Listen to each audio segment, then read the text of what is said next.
Welcome to Art Ed Radio, the podcast for art teachers. The show's produced by the Art of Education, and I'm your host, Tim Bogatz.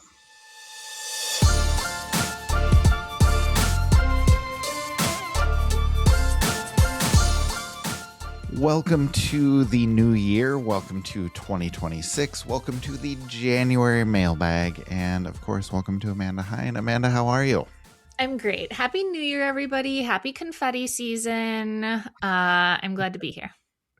I am glad to be here too. This is the right way to start off the new year, and so many great things happening. Just, I'm not usually full of optimism, but at the beginning of January, I try. So it's a good time of year. And I think everybody's going to be listening to this as their first getting back to school, which is always difficult the first week back after break. We actually have a question coming up about that, but hopefully we can bring a little joy to everybody with our mailbag episode. So to start things off, my name is Tim Bogatz. I run podcasts and events here at the Art of Ed. And so if you have not listened to an episode before, these mailbags we do every month with listener questions. Amanda and I are both former art teachers working for the Art of Ed now. I did a couple years of elementary art, a lot of secondary art, and like I said, working on things for the Art of Ed now. Amanda, would you like to introduce yourself? Sure. I'm Amanda Heyn. I'm the Director of Community Engagement and oversee a lot of things, all the media stuff, the conference, and our Art of Ed community. And I taught elementary. Yeah, and we're obviously very excited about the Art Ed Now conference coming up at the end of this month. It's a stressful time for us who are putting on the conference, but also a very exciting time. Looking forward to it. Just a few weeks away now. Amanda, can I ask what you're most excited about with the conference? Yes, I actually just got a little sneak peek of Austin Kleon for a little bit. That's what I was doing this morning, and I'm very excited to see his talk. I'm also very excited for the kickoff because we are playing Framed. So if you haven't checked out YouTube lately, there's a new series there based on Chopped, which is my favorite TV show, maybe of all time. Mystery ingredients. So you can extrapolate what this looks like for art mystery supplies. We're going to be playing with everybody at the conference. We're going to teach you how to play it in your classroom. You're going to get a slide deck that helps you play it in your classroom if you attend the conference, and obviously prizes. So the prizes are the big deal. I know that's most exciting for you, but yeah, that's going to be a blast. And also we are doing art club in just a couple days. So can you tell everybody about that? I'm also excited about that. Yes. Okay. So if you haven't joined the Art of Ed community, community.theartofeducation.edu, free to join, only the good parts of social media. Anyway, we have events every month, and we have a live online art club where you can come, make a little bit of art, hang out, learn something new. And Tim and I are hosting on Thursday, January 8th at 6 p.m. Central Time. And we always give away a prize at Art Club, but since I'm coming and I'm the boss, we're giving away a lot of prizes. So, I was going to say you were like a tornado of prizes just blowing through. So just roll right through Art Club with a whirlwind of giveaways. Yes. And we are going to be actually featuring one of the creativity sort of exercises you're going to get access to at the conference, and leading you through a really fun activity that would actually be perfect for back to school. So you can come, even if you're not going to the conference, come and learn about that and get access to that to maybe do in your classroom next week. Yeah, great. And then also Pop-Up Studio is coming in a couple weeks, I believe. Can you give us the details for that? Yep. January 21st is Pop-Up Studio. That's a much looser event. That's just come, bring whatever you're working on, come hang out. As Jen, our online community manager, always says, you can lurk while you work, or you can turn your camera on and participate in the discussion. Every month in the community, we have a theme, and our theme for January is Teaching Tomorrow, or what the heck is up with these kids these days and how do we teach them is the less formal theme name there. But we are going to be talking about tech. during pop-up studios. You can bring your questions or things you're doing in your classroom with tech or reservations you have about new tech. I think it's going to be a good discussion. So definitely join us for that. Again, that's January 21st, also 6 p.m. Central Time. And if you don't know, you can find those in the community on the left-hand side. There's a little section that says events and replays, and you can RSVP and then add it to your calendar right from there. Yeah, perfect. No, that's a great explanation. And like you said, if you're just in the community, which you should be visiting, more frequently than you probably are. That goes for me included, because there's so many cool things going on. But then you can keep up with all of those events and all of those things to look forward to. So, what else is going on? What have you been doing for the past month since we've talked to you last on the mailbag? Well, I mean, the holidays, right? We're recording this right before the holidays, but we've been doing some family traditions. One of our newest favorite family traditions is getting an escape room advent calendar. Oh, So okay. I need to this hear details. yes. Nerd alert, anybody else whose family is like this. We love an escape room, and there's this brand called Exit the Game, and it's an Yes. escape room in a box, and they're really fun, and they make an advent calendar. So every day there's a new puzzle to open, and my kids are upper elementary, well, mid elementary and in middle school, and they love it. There's a little box to open, and then we do the puzzle. And sometimes there was one with little gems that you had to place into it, which was my favorite, obviously. But it's a super fun thing to do after dinner together as a family. And we've gotten them the last couple of years. They've been super fun. Okay, I've played Exit the Game, but I've done a couple different scenarios. I was not aware they made an advent calendar. So that sounds very cool. Very clever puzzles. Sometimes you have to cut the box apart or, it's fun. So that's what we have been up to. What about you? Same. My family's tradition, the one tradition we've stuck with as the kids get older, is we do kind of a random advent calendar. So there's 4 of us in the family, so we each do 6 activities and just throw them into a bag, and then each day we will pull out a random activity that we can do together as a family. And even if it's, sometimes it's very chill, 30 minutes, everybody grabs their book and does some reading. Yeah. Or, let's get together and do family sports night on the Nintendo Switch, something like that. And, my kids are busy, sophomore and senior in high school. So there's a lot. And sometimes we have to delay things to the weekend or when we have free time, or sometimes just be we don't have time for this at all. But it's kind of fun to just randomly throw things out, and 1/4 of the things that are coming, but just kind of a randomized calendar, which has been a lot of fun to do and just gives us an excuse to do things that kids love and do things together. So that's been kind of a fun one for us. That's super fun. So, and then also, before we dive in, can I tell you about my trip to Austin to see Austin? Yes. So Austin Kleon, our featured presenter for Art Ed Now, lives in Austin, Texas. So I had way too much fun with the Austin and Austin thing. But flew down there a couple weeks back to do the interview, and he was just the nicest guy. Did it in his little studio out behind his house, and he was very welcoming, very kind, great interview, which is the most important part. He's brilliant when it comes to talking about making art, talking about creativity, talking about continuing to make art when you're busy and when times are hard. And so I think that the message is really going to resonate if you're coming to the Art Ed Now conference. But again, just the best guy, very nice. He talked to me about my kids, was very curious about them, and then decided which of his books would be best for each of them, and then wrote them each a message, signed it. So I came home with personalized signed copies of his books, and he had some original prints that he wanted to give the kids too. So it's very cool. So both kids have a new Austin Kleon book on their desk and a new print hanging on the wall, and just the greatest guy. So I really loved talking to him. And like I said, the interview is going to be spectacular. So can't wait to share that with everybody at the conference in a few weeks here. So cool. Yeah, very cool. So, all right, are we ready to jump into our questions? Yes, let's go ahead and open up the mailbag.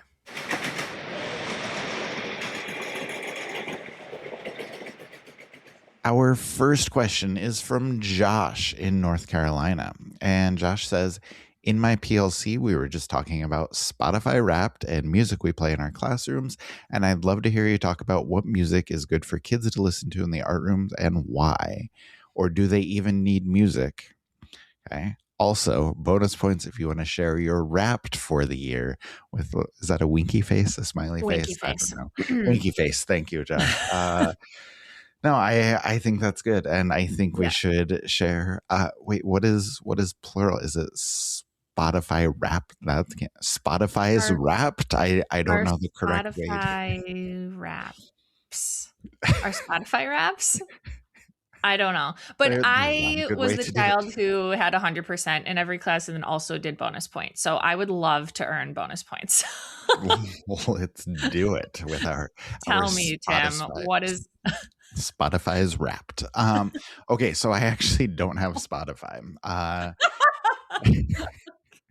Great, perfect. Negative points for you. But I will share, I do have Amazon Music, and so they also send a sort of cheap knockoff of Spotify Wrapped at the end of the year. So I will say I do not have my listening age, which I know was the thing I was most excited about. Yeah, I don't have mine. I will say my daughter, who's a senior, has a listening age of 22, so very close with that. And then my son, who listens to a lot of really old like jazz records, has a listening age of 87.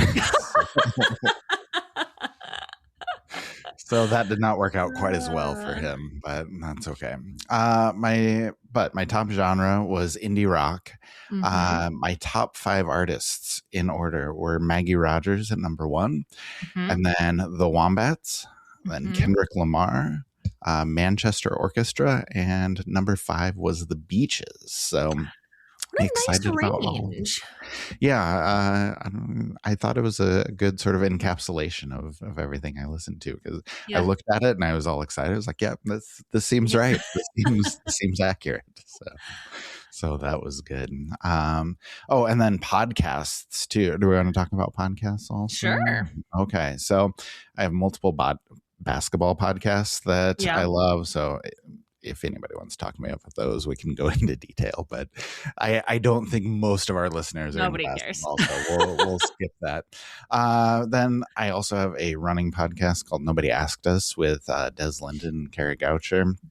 A couple of awesome runners that I love listening to them every week. And then I have 2, because I like to nerd out on, sustainability and environmental things. One is called Shift Key and one is called Volts. And that kind of helps me keep up with everything that's going on in those worlds. So not the hippest, coolest, most exciting podcast, but that is what I listen to. So Amanda, what about you? Yeah. Okay. Well, here's the thing. My top genre was also indie rock. Okay. And my listening age was 28. And I feel like we have similar tastes. So I feel like your listening age is probably also around 30, which means we're both cool, I think. Like cool, but not trying to be too cool. Do you know what I mean? Because I just turned 40, right? So like, I don't want to have a listening age of like 16, but 28 feels good to me. It feels a little young. I'm mid 40s, and so that feels a little young for me, but it's fine. If you want to think that I am cool, like I'm not going to fight you on it. Okay, my top 3 artists, also the Wombats. Tim introduced me to the Wombats a long time ago. And listen, they just released an album this year, which is probably why it's in my top. It's called Oh the Ocean. And if you also like songs with titles like Sorry I'm Late, I Didn't Want to Come, and Reality's A Wild Ride, you should check it out. I feel like it's very of the times. It's just great. Yeah. It's a great album. It is a great album. I listened to it. That's why they're number 2 on my list. I listened to that a lot this year. It was good. All right. What else? Other top artists for me included Florence and the Machine and Borns. I actually don't know how to pronounce Borns because it's like an O with a slash through it. So Right. is that like an umlaut? Is it like I don't Burns? know Like what that means. I I'm not. don't know, but I really love Borns. Okay. And then I didn't write down my top 5 and I forget what the other 2 are, but my top podcasts were We're Here to Help, which is That's a good one. do not listen to it with your children, but it's just like silly. People just call in, similar to the mailbag. People call in, but with like ridiculous problems. And Jake Johnson from New Girl, which is my favorite show, and then a comedian friend of his try to give them advice as though they're like 2 uncles sitting in a bar, like 2 old uncles. That's the premise of the show. So it's great. And then I love Search Engine, which is PJ Volt, who used to do not Volt, PJ, actually Vod. I don't know how you say his last name. He says it every time. I'm blanking. Anyway, it's PJ from Reply All, which was my favorite show before it went away. And they just dive into like internet culture, like tech topics, also sometimes just big questions of the world. It's really good. So anyway. Yeah. No, highly recommend both of those. Yeah. Don't play any of that in your classroom. Let's talk about let's talk about what we actually do in the classroom and thoughts on music. So to answer, spend way too much time on the extra credit portion of this question, but going back to the actual question, thoughts on music in the classroom. I mean, I don't know if I'm qualified to answer this question because, or maybe I'm just an outlier. I taught elementary and I never played music in my classroom. It was so overstimulating for me in general to be a teacher that then adding the music did not do it for me. It also, I think, was another thing to manage. Some kids like the music, some kids don't like the music, some kids could work with music on, some couldn't. I think sometimes we feel like we should play music, or many art teachers do play music, but if you need to hear that it's fine not to, it's fine not to, you know? It absolutely is fine to avoid this. Yes. Yeah. And the question of what music is good for kids to listen to and why is tricky because honestly, each kid is different, but I do know that teachers handle things in different ways. I feel like there's been a shift away from bring your own device to school, which I'm in favor of. My kid's school does not allow devices, which I was going to say, so many schools don't let that fly anymore. Right. They don't even have them to bring, but anyway, I just like it. But I know some high school teachers will let kids listen to their own music in headphones during studio work time, Some teachers let students contribute to a collaborative playlist, so everybody sort of has a say. Some let students listen to music as a reward. Sometimes it's only during an art party. So it can look a variety of different ways. And I would say if you're interested in it, think about what might work for you personally and what you're willing to tolerate. Yes. And maybe start there and do some experimenting. But what are your thoughts, Tim? Yeah, I always enjoyed music in the classroom. I think one thing that works really well, like you just mentioned, is a collaborative playlist. I want to shout out Jen Russell. She was the first person I heard doing this, where she just lets kids, add to a shared Spotify playlist, make sure they listen to clean versions of whatever music, and then each of her periods has their own playlist. She just puts that on, and she explains it really well, like all the reasoning behind it. But basically, if you don't like the song, like your song's probably coming up pretty soon. So that's kind of a cool thing. Me personally, I didn't want to listen to what the kids listened to, so I just listened to whatever I wanted to listen to. Like, this is what's on. But I usually would put on oldies, like music from like the 60s and 70s, because it's catchy enough that everybody can kind of enjoy it, even if it's not what they would listen to on their own. But it's not offensive, and it's catchy and fun, and worked really well, and I still enjoyed it.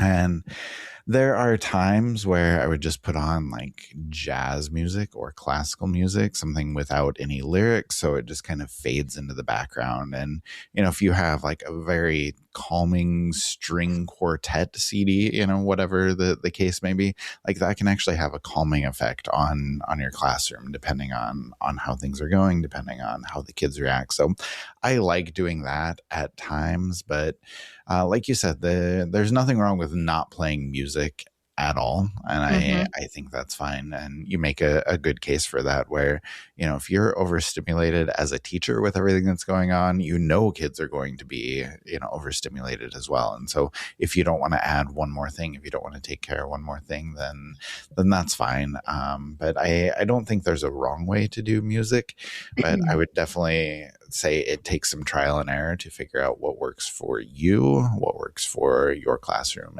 and your kids. Yep, definitely. Yeah, and just obviously preview the lyrics. I think that's the number one, right? Just think about that. Yep, I think that's good. And yeah, just try it out and see what works for you. All right, next question is from Tessa in Virginia. And Tessa says, I teach advanced drawing and painting and a couple sections of AP, so my students need good materials. I would love advice on how to talk to administrators about art supplies. They hear expensive, but don't always understand quality and longevity. How do you make that case effectively? So I like this. Amanda, I love this. How do you talk to administrators about getting good materials when all they hear is the word expensive? Expensive, right. I mean, so I would focus on what exactly better materials can do for the students. So this could be an email, you could set up a meeting, but I would approach it instead of I want these materials for my students, approaching it from like, I would like the students to have these materials because this is what it can do. So obviously it's going to allow them to create higher quality work.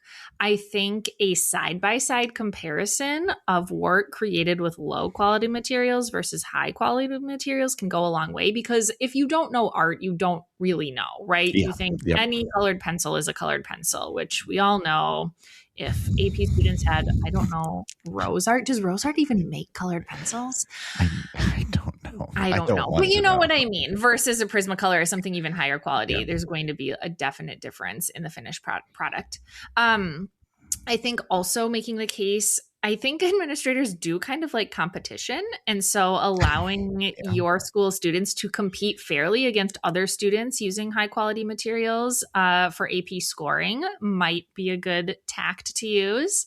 And then it allows them to truly build their skills in as an advanced art student. So maybe draw a comparison to other AP courses with advanced equipment. Like you probably at your school have like nice science equipment, right? Or an expensive math textbook. It's the same thing.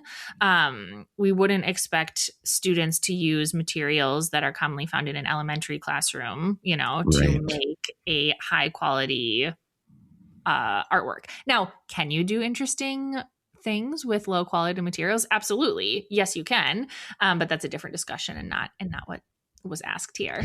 And then my last tip would be give them a few solutions so it's really easy for them to say yes. Rather than going in and saying, I need higher quality materials, what does that actually mean? What are you actually asking for? So I would like a budget increase of 10%, which would allow me to purchase the following supplies.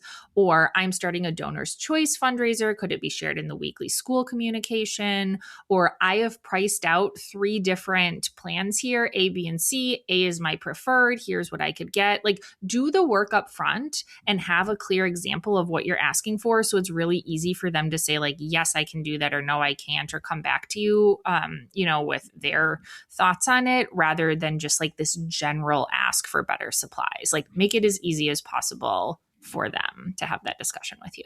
Yeah, that's great advice. And I would just add on to that too.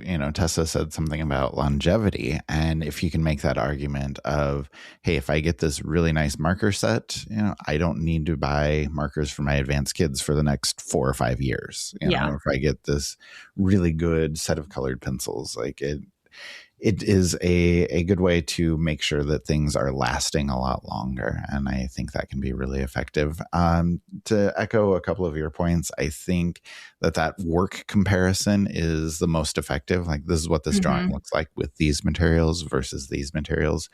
And if they can visibly see the difference, I think that works. I remember one time I had my principal come in just, doing a random walkthrough right after I had done a budget request. And I had him come try out materials. Be like, Oh, hey, that's so here, smart. color with this colored pencil. Now color with this one. And he was like, oh, that's like butter. And I was like, exactly. And then I had showed him like, hey, here's the cheap acrylic and how well it covers. And then if you paint with this better acrylic, and like you can visibly see the difference. And he's like, oh, that makes a lot of sense. And so that was helpful. I don't know if that's replicable for everybody, but just having them try those things out and just visibly see what the difference is can a lot of times win you some points. And I think honestly, just making the argument that like I am the expert in my subject area, like I have the expertise of what my kids need, and this is what they need. And sometimes that argument's going to work, sometimes it won't. But the administrator can trust you as a professional to make the decisions that are best for your classroom. And I think that's an effective argument sometimes. Yep, absolutely. Okay, question number 3. This is an anonymous question, and it says, I'm in undergrad right now and looking for advice from everywhere about where to go next. How did you decide what grade level to teach, and how did you know that was the right decision? Or do you know? I don't think I prefer to teach elementary or middle. There's nothing wrong necessarily. I just enjoy more in-depth criteria regarding art. And I just want to say thank you for the new teacher podcast episodes. They've made me feel so much more prepared for my student teaching next semester. That's very nice. I appreciate hearing that for sure. Thanks for listening. We want to encourage you in your undergrad. You're doing it. That's exciting. Yes. So I think the question here is a few parts. First, how do you decide what level to teach? How do you know if you've made the right decision? And then do you have to feel guilty about preferring certain levels? That was not asked directly, but I feel like that question is embedded in here. Yes, I would agree. So first I would say, no, you don't have to be guilty about preferring certain levels. I'm very much an elementary art teacher. I know that about myself. It's where I feel most in my element. Could I teach other levels and be successful? Absolutely. I was great in the middle school classroom when I was doing my student teaching. But I just, there's something that I can't even put my finger on about elementary that I love. Like their willingness to try new things and experiment and be silly. And a lot of them like coming to school. And I don't know. I mean, then there's the opposite where it's like, they don't know how to tie their shoes or use a pair of scissors or, whatever. Have I had pee on my floor? Yes. But I don't know. I wouldn't trade any of that. But I would assume, Tim, that you would probably say the opposite. Yes and no. Like I really loved teaching elementary, but I love teaching high school even more. Yeah. And so I think it's just something that's inherent, which I don't know. It feels like a cop out to answering this question, but it's something that you just know. Like you just know, like I am better with high school kids. Yeah. I think too, it could change. I think now, fresh out of high school, I knew I didn't want it. I'm sorry, fresh out of college, I knew I didn't want to teach high school. Could I teach it now? Like, yes, I think I'd be more comfortable there, but even still, I don't want to. But I do think you could be open to it shifting. But it sounds like you kind of know what you like and what you like to teach. And that's okay. Yeah. And I was the same way coming out of college. I knew I wanted to teach high school. I wanted to work with kids every day, not just see them every 7th day or part of an 8-day rotate. I wanted to see them every day. I wanted to work with them over time and help them develop skills and create that advanced work. And being able to do that is an opportunity that only comes over time with older kids. And so I really, really wanted to teach high school. I did elementary first because there were no high school jobs. Right. And I did great elementary. I loved elementary, but when a high school position opened up, that's where I wanted to be. And once I got there, I felt like this is where I'm meant to be. So, Yep. Yeah, well, that's a good lead into sort of how do you decide what level to teach and how do you know if you've made the right decision? Because that can be complicated. Because yeah, even if you know you want to teach a certain grade level, that opportunity might not be available right now. right. And, the job market is different all over the country. We hear a lot about teacher shortages, but still in art, it's more specialized. So, Hmm. you might not be able to find exactly what you want. So I would Yeah. maybe flip the question and figure out if you have any non-negotiables. So where I live, we have schools that are K2 and then 3-5 and they're split. Mhm. So if that's where you are, maybe I absolutely cannot work at a K2 school, right? Right. Or I'm open to Right. anything else. But other things to think about are how far you're willing to commute, right? For your preferred grade levels. Are you willing to drive an hour to teach high school? Maybe, but maybe there's something closer to home. So it's a multifaceted question that Yeah, takes into absolutely. consideration. And like you said, I don't know what the job market looks like right now, but when I was applying for jobs, I was not able to be choosy. Like, Mm-hmm. yes, I can have my preferences, but I will take whatever is Yeah. available. And so, that's going to play into it as well. And the job you have at first is not the job you have forever. Like Right. there are Yes. options out there. There will be more things in the future. And you may get in somewhere and find that you love it. And, your preferences, like you said, Amanda, can change over time. And, where you start is not where you're going to end up necessarily. Yep. And I would say once you start, I would try not to judge it by your first year only. Hmm. Because no matter where you are or what you're doing, you're going to have a lot on your plate and a lot to think about. So I would give it 2 years before making any major decisions about if you're in the right spot or right grade level.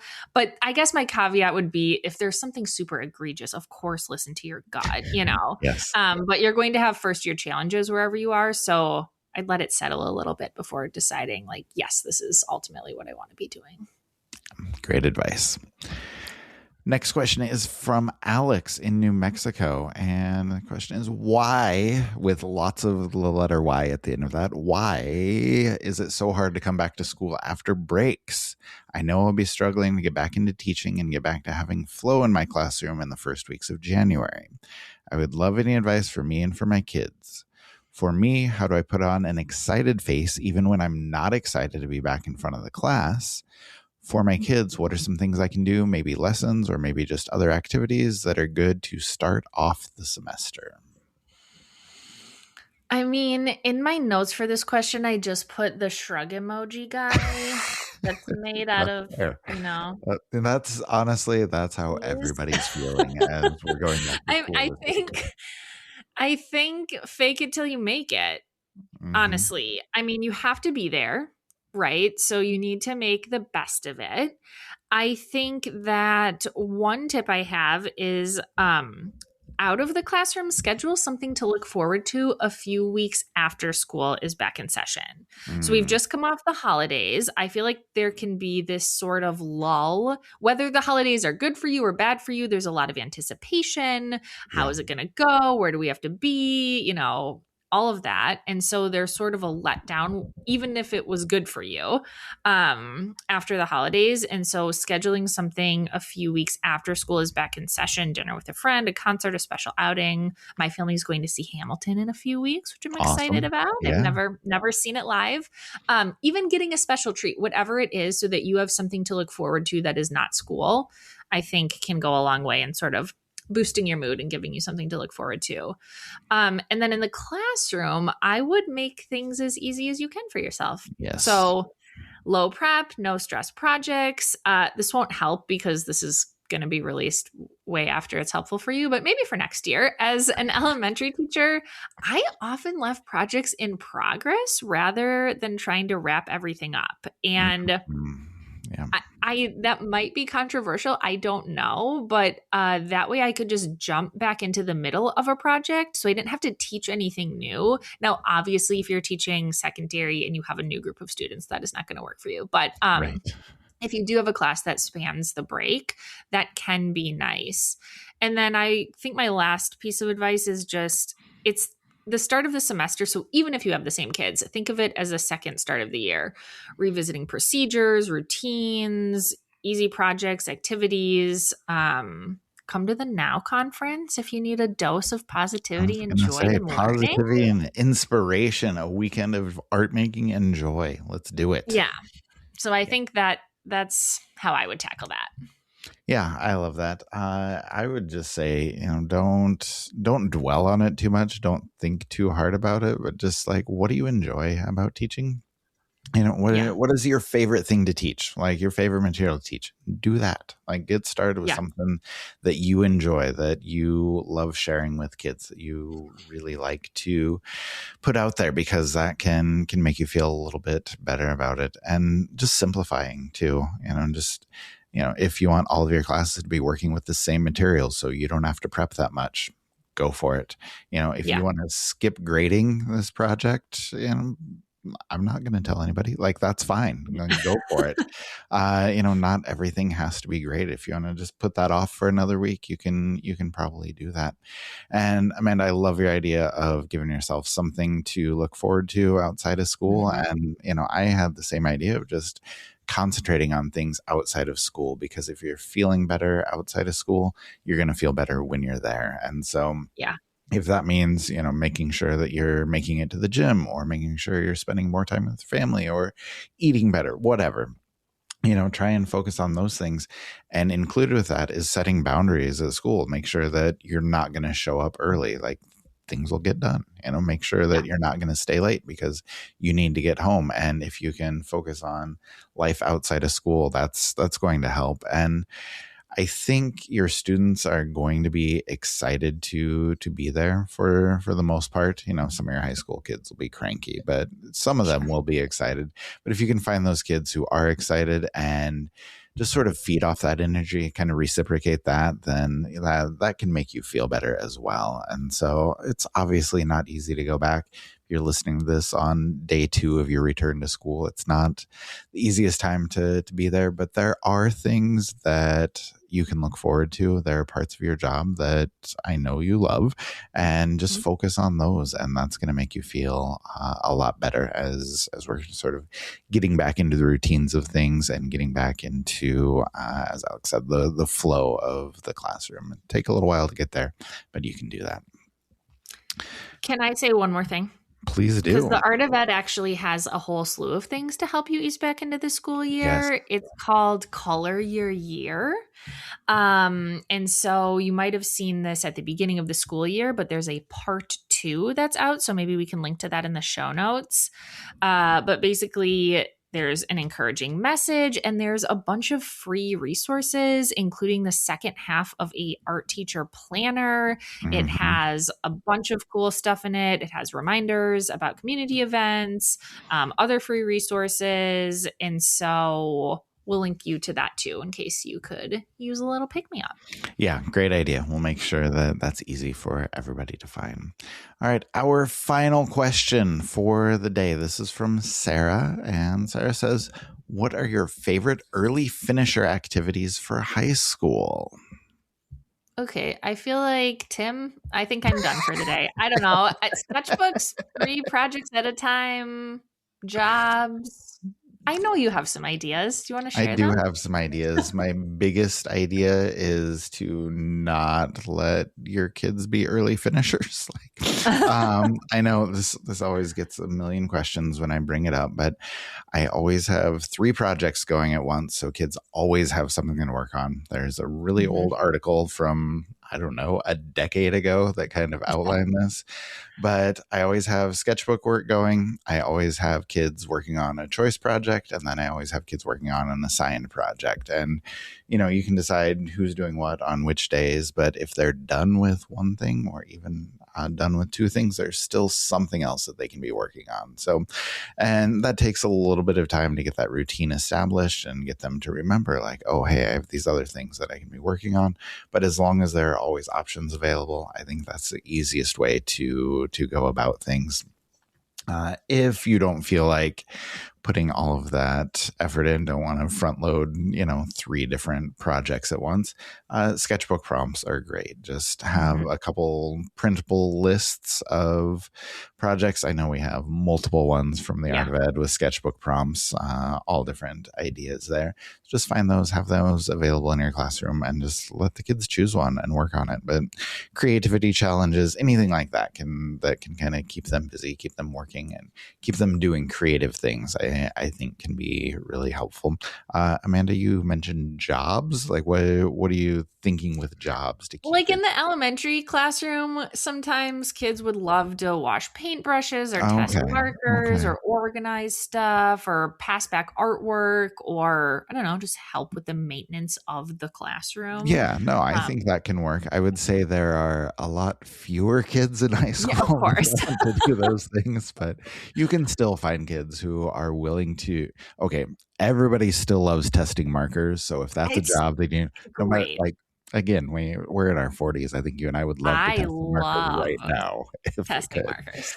But other jobs, if you can find the right kids, they will happily organize your colored pencils or clean your paintbrushes or organize your papers, whatever the case may be. So that's a good option too, depending on what kids you have and what they're interested in. So I would say that's an option as well. But I will link to the sketchbook prompts, of course, but also link to the ideas about 3 projects happening at once. So if you want to dive into that, I'll give you an in-depth explanation of how that can be done, how you can adapt that for your classroom. So we'll share that as well. So, all right, Amanda, anything else you want to share? Anything else you want to talk about before we wrap things up? No, just like if you haven't signed up for the conference, now's the time. Do that. It's coming.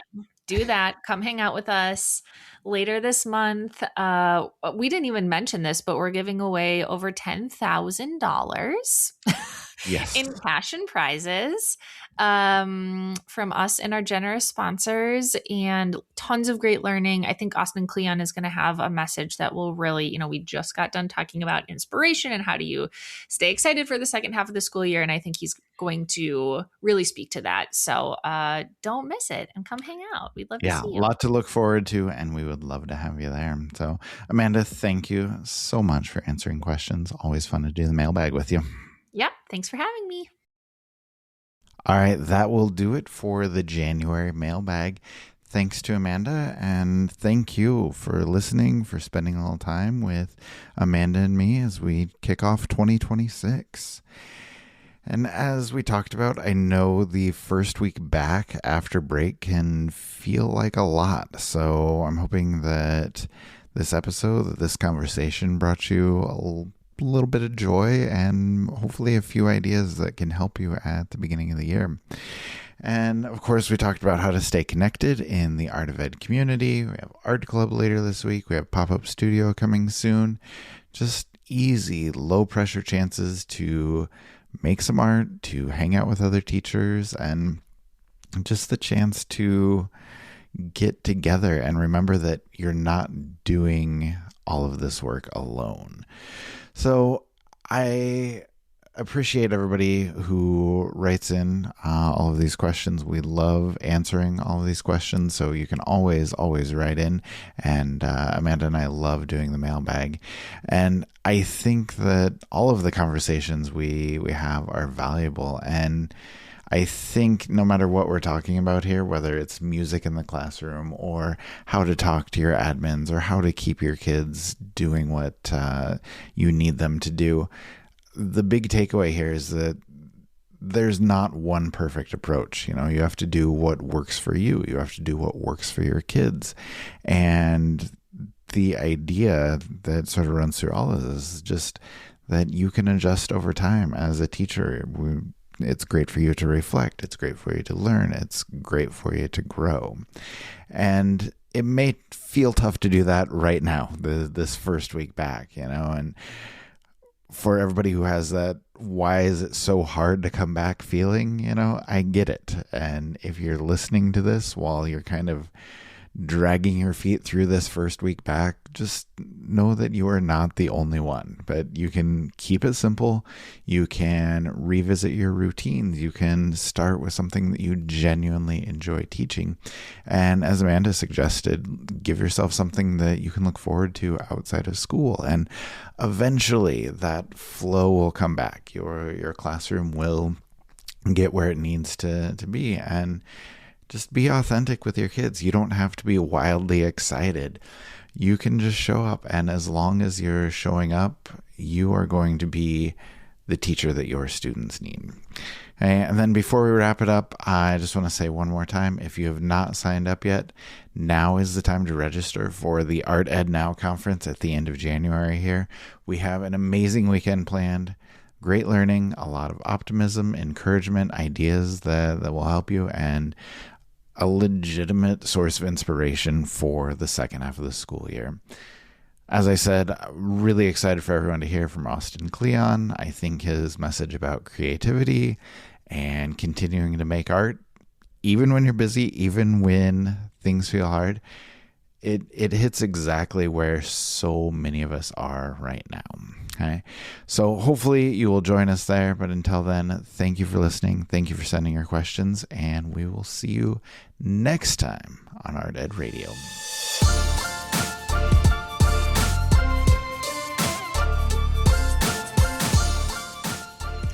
Art Ed Radio is produced by The Art of Education with audio engineering from Michael Crocker. We are so glad that you joined us for today's episode. We hope it was helpful for you. We hope it was entertaining for you. If you know someone else who might be helped with the conversation, the information, the links, we would love for you to share any of it with them. We also appreciate all the ratings, reviews that listeners leave for us. So if you have a few seconds to give us a 5-star rating or even leave us a review on Spotify, Apple Podcasts, wherever you listen, we would love to see it. We would very much appreciate it. Thank you again for listening, and we will talk to you next week.